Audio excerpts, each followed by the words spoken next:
السلام عليكم ورحمة الله وبركاته. أهلا بكم في منتديات أوليفيا. النهاردة هنوريكم إزاي تستخدموا حجر الصبر لرضاعة لفطام الطفل.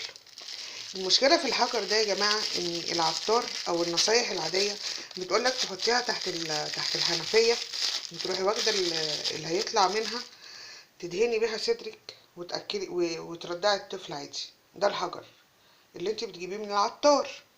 المفروض ان انت بتحطيه تحت الحنفية، صح، وتروحي جايبه الميه العاديه بتاعته تدهني صدرك وتفطمي العيل. الطريقه دي يا جماعه غلط، مش بتفطم حاجه، بالعكس دي بتتعب الطفل وبتتعب الام كمان. ما ينفعش. انا هقول لكم ان شاء الله الطريقه الاصليه والسهله كمان اللي هتخلي العيل يتفطم ان شاء الله من اول مره.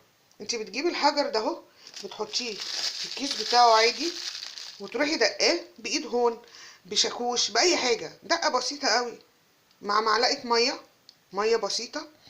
والفكره ان هو هتلاقيه تقل، حتى لما تدهنيه على صدرك هتلاقيه كده بقى عامل يعني زي الطينه كده، حاجه قويه كده. ممكن العيل من مجرد الشكل يقرف ويخاف من الصدر. ممكن لو ما خافش من الصدر من الشكل او بالمنظر، خلاص اديهوله. هو مش هيرجع يا جماعه، ما تقلقوش. هو اول ما هيحطه يا دوب ان شاء الله على لسانه ممكن يرجع، وخلاص بيقرف من الصدر على كده. دي الطريقة الأصلية. ده بعد ما دقيته وعملته بالمية، شايفين عامل ازاي؟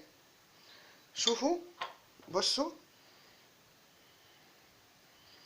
مجرد ان انت هتدهنيه على صدرك خلاص هتلاقي الصدر بقى اسود.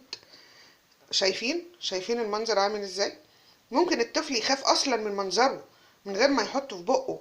في ناس هيقولك لا اصل المرار بيفضل في البق 3 ايام و4 ايام. مفيش الكلام ده يا جماعه، لان العيل اصلا مش بيرضعه، ما بيطقش اصلا يبلعه. دي الطريقه الصحيحه. اهو اهو، شايفين عامل ازاي؟ بعد ما دقيته معلقه ميه بالظبط، معلقه ميه بالظبط، وتروحي دهنه بيه صدرك وتديه للبيبي. شوفي هيعمل ايه. اول يوم بس، ممكن اول يوم كل ما يطلب صدرك مثلا طلعهوله وعصيه كده بحبة صبر من ده، بس من غير ابنك ما يشوفه. خلاص.